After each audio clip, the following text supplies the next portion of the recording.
Ceux qui disent non, Soro a changé. Soro n'a pas changé, il n'a pas l'intention de changer. Et je vais vous le prouver.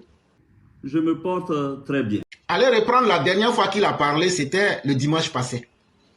Quand il a parlé, il a insulté tous les chefs d'État. Il dit les chefs d'État prétendument élus démocratiquement. Au moment où les gouvernements prétendument démocratiquement élus, aucun n'a osé me recevoir. Ça veut dire, si toi tu n'as pas fait coup d'État, je suis en train de disséquer son message maintenant.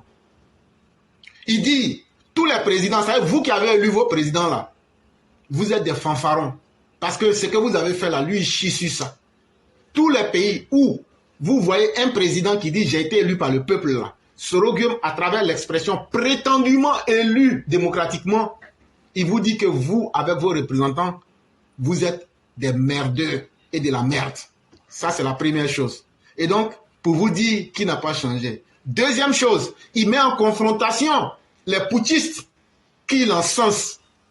Aujourd'hui, il glorifie les putschistes contre les présidents prétendument élus par les fanfarons de leur population. Il a fallu que ce soit un gouvernement militaire au Niger qui me permette de fouler ma terre chérie ancestrale d'Afrique. Et donc, qu'est-ce qu'il dit? Il dit ce que les putschistes ont fait dans la symbolique, c'est comme ça le modèle, c'est ce modèle-là qu'on va vous imposer. On va vous imposer avec toutes les souffrances que cela va inclure, mais on va vous imposer cela, apprêtez-vous. C'est pourquoi, moi, Soro Guillaume, je suis aujourd'hui chez les putschistes.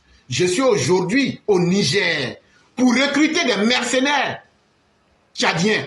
Parce que je l'avais fait depuis 2021. Je suis venu passer par le Niger pour réactiver ce réseau. Aux dirigeants, n'est-ce pas, de la transition, au président de la transition qui m'a reçu avec beaucoup d'amitié, avec beaucoup de considération et de respect.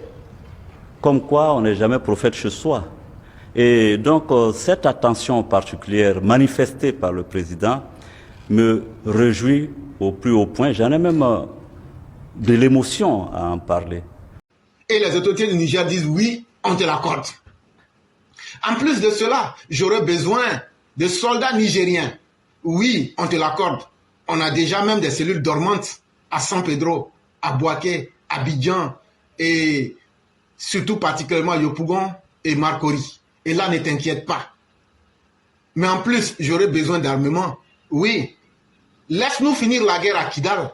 Si on arrive à bloquer l'arrière à Kidal, l'armée burkinabé, l'armée malienne et l'armée du Niger vont trouver des solutions pour créer un contingent, pour mettre un centre stratégique opérationnel à ton avantage. Et ces trois pays-là vont harceler la Côte d'Ivoire sur 3 fronts. À partir du Mali et du Burkina. Mais aussi, on a pris le temps de faire évader Pivi, qu'on a pris le soin de mettre au Burkina en ce moment, pour attendre les opérations. Et Pivi même le dit, il est en stage actuellement. Pas seulement pour les autorités de la Guinée, mais aussi pour les autorités de la Côte d'Ivoire. Voilà de quoi ils ont parlé. Et en plus encore, Soro Guillaume est sorti et il a dit qu'il va venir en Côte d'Ivoire avec une arrogance pour dire qu'il n'y a personne en Côte d'Ivoire. La Côte d'Ivoire, là, c'est son champ. Le dirigeant qui est là-bas, là, lui ne donne même pas du respect. Lui va rentrer comme il veut. J'annonce ici et maintenant que je mets fin à mon exil. Je n'irai pas plus loin dans mon exil. Je refuse d'être un fugitif. Et comme il veut rentrer comme il veut là, il va rentrer violemment. Et son porte-parole, Mamadou Traoré l'a dit, il va rentrer de façon fracassante. Ça veut dire quoi? Il va broyer la vie de vous les Ivoiriens. Parce que pour atteindre Alassane Ouattara est le dernier maillon. Mais il va d'abord massacrer vous les Ivoiriens, vous les enfants, vous les femmes, vous les filles. Il va vous massacrer comme il a eu l'habitude de le faire en 2002 et 2011. Il va vous massacrer méthodiquement. Et quand il va finir maintenant, il va venir maintenant capturer Alassane Ouattara pour dire « J'ai dit que je rentrais. Je suis rentré comme un vrai garçon maintenant. » Le seul problème de la Côte d'Ivoire, c'est Alassane Ouattara. Tant qu'il sera en Côte d'Ivoire, il n'y aura pas de paix, encore moins de stabilité en Côte d'Ivoire. Ça, il faut qu'on le dise, il faut que les gens le comprennent. Donc voilà la réalité pour ceux qui ne comprennent rien. Maintenant, ceux qui demandent pardon, nous leur disons ceci. c'est à Soro Guillaume qu'on doit demander pardon. Parce que dans son discours encore, il a fait toute une liste où lui n'a jamais rien fait de grave à quelqu'un. Devant Dieu et les hommes, je ne suis coupable d'aucun forfait qui mériterait un tel châtiment. Tout ce qu'il a cité, j'étais en Côte d'Ivoire, on m'a forcé à quitter le pouvoir. Je me suis retrouvé 5 ans en exil. Quand j'étais en exil, je suis allé me cacher en France. Ils ont demandé qu'on me chasse. Quand on m'a chassé de France, je suis allé en Suisse, à Bruxelles. Alassane a fait, on m'a chassé de là-bas. Quand on m'a chassé de là-bas, je suis allé en Turquie. Il a encore fait, on m'a chassé là-bas. Après encore, je suis allé à Dubaï. Il a fait partie des gens là-bas pour me chasser. C'est ce qui fait que je me retrouve au Niger aujourd'hui. Mais Alassane Ouattara est mauvais. Alassane Ouattara est méchant.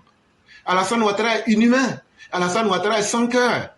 S'il a pu faire tout ça à Soro Guillaume, en vérité, c'est à Alassane Ouattara de demander pardon à Soro Guillaume. Je me porte très bien. Vous l'avez appris. M. Ouattara a tenté de m'arrêter à l'aéroport d'Istanbul et de m'extrader par la procédure d'urgence en Côte d'Ivoire le 3 novembre dernier. Ceci n'est pas discutable. Depuis ces 5 longues années, son obsession forcenée à me mettre aux arrêts ne s'est jamais flétrie. Pis, elle s'est aggravée. Après m'avoir fait condamner par une justice émasculée aux ordres, successivement à 20 ans et à perpétuité, il a entrepris de déclencher contre moi une féroce chasse internationale à l'homme en dépit des décisions de la Cour africaine des droits de l'homme et des peuples qui a annulé toutes les poursuites contre ma personne parce que, vous le savez bien, elles étaient politiquement motivées. Sachez-le, dans cette affaire, il ne s'est jamais agi de justice, mais plutôt de perfidie. En effet, déjà dans le courant de l'année 2020, précisément au mois de novembre, il a exigé de la France où je résidais mon arrestation et mon extradition. Paris, comme vous le savez, a décidé de m'interdire son territoire. Du 14 au 18 février 2022, Alassane Ouattara a effectué une visite officielle en Belgique avec, parmi ses priorités, l'obtention de mon arrestation.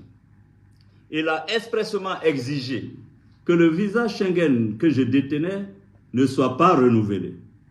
Il a insisté auprès du gouvernement belge pour que ce pays ne me délivre aucun document administratif qui m'aurait permis d'y résider légalement. Ceci aussi est incontestable. Ceci m'a contraint à emprunter une autre destination pour mon exil. En janvier 2022, je me suis installé à Dubaï. Le 23 décembre 2022, de la même année, recevant les lettres de créance de l'ambassadeur des Émirats arabes unis, il a profité pour réclamer mon arrestation et mon extradition en Côte d'Ivoire. Ceci ne se discute pas non plus. Informé, j'ai dû me résoudre, la mort dans l'âme, à nouveau, à prendre le pénible chemin de l'exil, m'enfonçant toujours plus loin dans les confins du continent asiatique. Chers compatriotes, la dernière tentative d'arrestation opérée à Istanbul démontre, si besoin en était, que le seul lieu de repos paisible que M. Ouattara me réserve est bien le cimetière. Est-ce le lieu auquel l'on doit destiner son bienfaiteur? Je suis en train de vous décoder les non-dits de la communication. Je n'allais pas perdre mon temps dessus. Mais si pour certains, eux ils sont là, ils pensent que nous sommes dans une scène où on est dans l'amusement, on va vous décoder les aspects cachés de ce qu'il a dit, et aussi les aspects que vous n'avez pas envie d'entendre. Et donc, mettez toute cette liste. Et donc, à travers Alassane Ouattara, c'est tous les Ivoiriens qui sont redevables à Soro Guillaume. C'est toute la Côte d'Ivoire qui lui a fait trop de mal. C'est ce que Soro Guillaume, il est en train d'inverser le cours normal de l'histoire pour vous rappeler que lui, là, c'est aux Ivoiriens de lui devoir tout. Et en premier lieu, ce que les Ivoiriens lui doivent, c'est d'abord de lui demander pardon. Et donc, là, à commencer par Alassane Ouattara et tous les Ivoiriens. Parce que lui, Soro Guillaume, il est blanc comme la neige, il ne se reproche rien. Et donc, dire que ces cyber animaux qui insultent sur la toile, non, ça fait partie même du cursus. Mais ces gens-là, prenez-moi un qui peut faire une analyse intellectuelle. Prenez-moi tout ce que Soro Guillaume, prenez-moi un seul qui peut développer une thèse politique, une thèse philosophique ou bien une thèse intellectuelle. Il n'y en a pas. Ils sont envoyés uniquement pour insulter. Bon, je n'ai pas utilisé de mots après avoir dit Guillaume Soro utilise des mots. Bon, je ne sais pas si c'est la sénilité. Parce que quand quelqu'un est vieux, il peut... Ouais, non. Voilà. Sinon, comme Alassane n'est jamais allé en prison, c'est pas dans sa bouche là. Prison là, c'est facile. Mais Dieu inscrit dans le destin de chacun. J'espère que Dieu inscrit dans son destin prison. Il va aller s'asseoir là-bas, il va voir ce que c'est. Et en même temps, vous dites que Soro Guillaume les paye par mois pour ajouter dessus. Et donc, ce que je viens de vous dire, ce sont des choses que tout le monde peut vérifier. Mais, s'il plaît à Dieu, Alassane va demander pardon à Soro Guillaume. Et c'est pourquoi il a promis qu'il va faire asseoir Alassane Ouattara à terre. Lui couper les oreilles et les pieds comme Samuel Doe, comme Prince Johnson l'a fait à Samuel Doe. Et donc, ceux qui ont l'amnésie, ou bien ceux qui sont indignes au point d'oublier leur propre souffrance, ou bien de laisser les gens se moquer de leur souffrance, ce que Soro Guillaume a commencé là, il faut que ça se termine. Et la manière par laquelle ça va se terminer, je l'ai dit ici hier, tout le monde la connaît. Il y a des choses qu'on ne pardonne pas. Il y a certaines choses, quand tu pardonnes, tu permets aux malfaiteurs de prendre plus racine et de commettre plus de mots. M-A-U-X. Ça veut dire beaucoup de mauvaises choses. Et ça, nous, on ne va pas fourvoyer notre combat pour nous arrêter en si bon chemin. Si le président Alassane Ouattara se donne le luxe de pardonner à Soro Guillaume, nous autres, notre combat n'aura eu aucun sens. Tout ce qu'on va faire simplement, on va fermer toutes nos officines. Tout le travail qu'on a fait, on va dire merci à chacun. Et on va dire bonne route et bonne chance à Alassane Ouattara et à ses nouveaux amis. Et nous autres, on va se retirer. En tout cas, moi, personnellement, je vais me retirer. Ça, ce n'est pas la première fois que je le dis. Et ça ne sera pas la dernière fois. Parce que pour avoir été à Bouaké et pour avoir vu comment Soro Guillaume a détruit des vies, Soro Guillaume ne va pas pardonner aux chefs de guerre qui se sont alliés à Ouattara. Soro Guillaume ne va pas pardonner aux partisans de Ouattara. Et donc moi, je ne ferai que m'éloigner le plus tôt possible. Moi, je le dis, j'assume clairement ce que je dis. Si on dit le jour qu'il y a eu entente entre Soro Guillaume et Ouattara, là, ce jour-là, s'il vous plaît, considérez que moi, je vais m'arrêter dans le combat et permettre de regarder la suite des événements à distance. Ça, pour ceux qui sont nouveaux, je préfère vous dire ça. Pas par lâcheté ou bien pas par peur, mais parce qu'on serait dans une répétition inutile de l'histoire.